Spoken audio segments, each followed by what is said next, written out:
All right, we have the man of the moment for you, longtime friend of President Trump, who says the president is considering firing special counsel Bob Mueller. The White House denies that conversation ever happened. Ruddy says he never said he had a conversation with the president about it, and now he is fighting with the press secretary, Sean Spicer. He is on the phone, Newsmax CEO Chris Ruddy. Chris, what is going on, my friend? Well, Chris, thank you for having me on. I wouldn't say that I was fighting with Sean Spicer. I think that Sean is, again, doing something a little unusual and different, which is making a news story where one doesn't exist. I was on PBS yesterday, and Judy Woodruff asked me about reports that the White House was unhappy with the special counsel. As you know, the president's own attorney, Jay Sekulow, went on TV this weekend and said that the president was leaving open the option of terminating Robert Mueller as the special counsel. And I said that the president was indeed considering that. I'm a journalist. I run Newsmax. And I never said that the president told me. I never said I had a conversation. I never implied. As you know, I've been on CNN many times, and I always speak for myself and not the president. He has his own spokesman, although I think in need of a little bit of a help from time to time. So the president's spokesman issued what I call a bizarre press release last night saying that I had not spoken to the president about it. And I said, hey, I never said I spoke to the president. And interestingly enough, they never denied my underlying report. Well, but that's what's generating the interest here, is that this is friendly fire. So you have the substance and you have the style. Let's deal with the substance first. Do you believe that the president is seriously considering getting rid of Bob Mueller, and why do you think that? I think it's a consideration the president has had because Mueller is illegitimate as special counsel. Chris, remember, there is no evidence of wrongdoing. There's no evidence of collusion. There's no evidence of obstruction. There is no serious allegation made that the president or any of senior staff engaged in collusion or any other crime. We don't know what they're really looking at. And how can you say Bob Mueller is illegitimate? He was praised by your side of the aisle as a great choice as special counsel by Republicans. I don't understand what this newfound disparagement is about.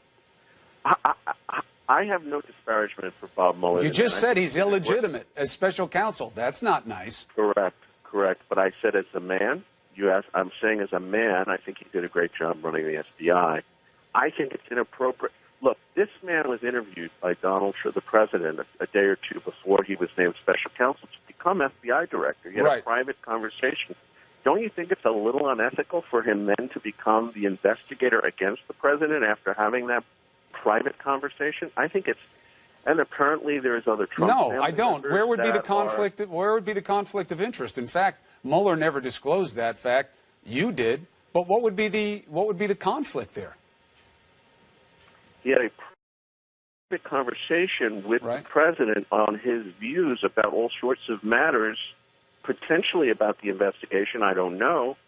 And the next day, he's now maybe using some of that information in his investigation. The president, nor his counsel, nor anybody around him ever raised that as a concern. They praised Bob Mueller as a choice. But Chris, what was the actual evidence that the president or anybody around him did wrongdoing? You're getting off the point here. Oh, no, actually, I'd love to focus on exactly that point, because here's my problem with this assertion, and we just heard it from Rana from the GOP about it as well. We do not know what the evidence is in the investigation. We have heard from Comey and others that they didn't see proof of collusion. But there are a lot of other questions and leads, and nobody involved in the investigation that I've talked to believe the work is done. And you and I don't know what they know, so let it play out and see where it goes. If it's nothing, it's nothing. I think Angela Merkel interfered in the American election. I think she wanted to elect Hillary.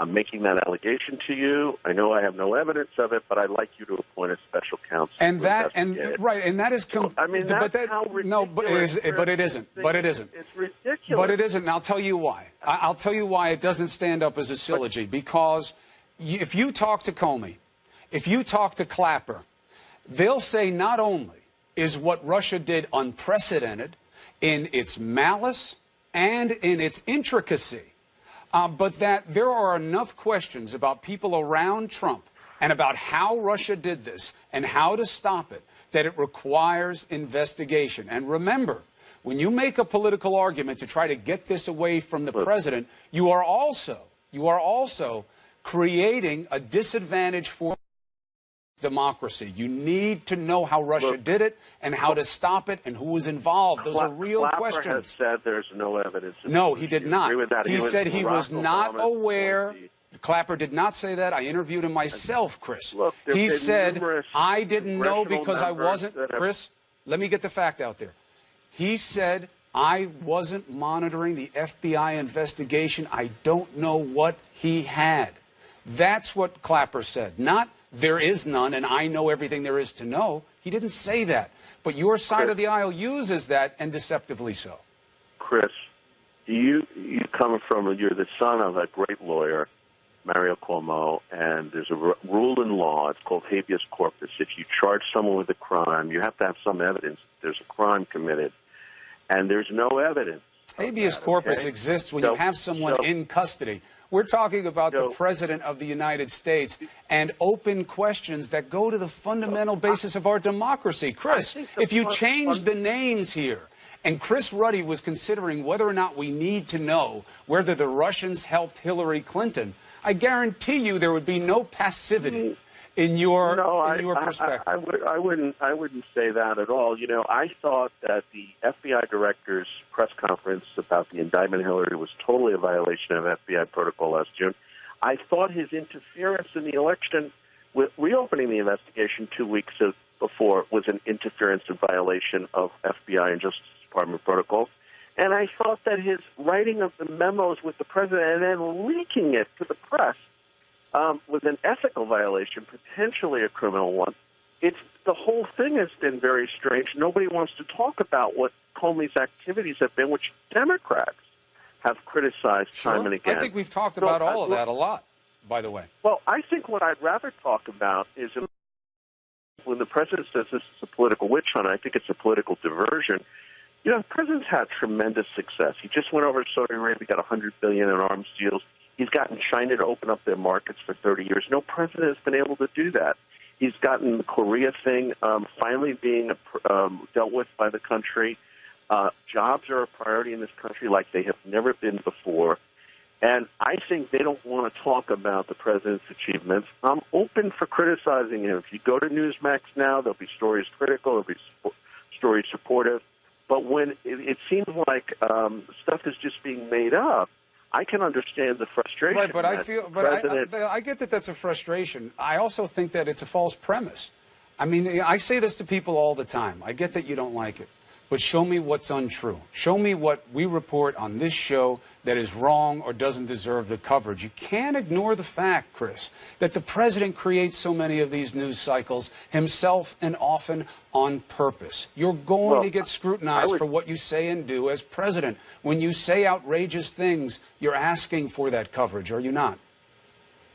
Well, I think some of the tweets should be reviewed. I think there should be a review process. And look, he's the president of the United States. Everything he says matters so much. Look what he's done in terms of perception of the media in this country, sheerly through the force of his own personality. I think the president should be more careful about public issuances, but I also think that the public and the press have a job of not just telling the truth. You selectively tell the stories that you tell. And you're not sharing the positive things. You know, look at the poll numbers for the president. This is the most negative barrage of media attack any president has sustained in a history, and yet he still has 40% of the polls. And if you look at some of the polling numbers about voters, they'll show that almost all the voters that voted for him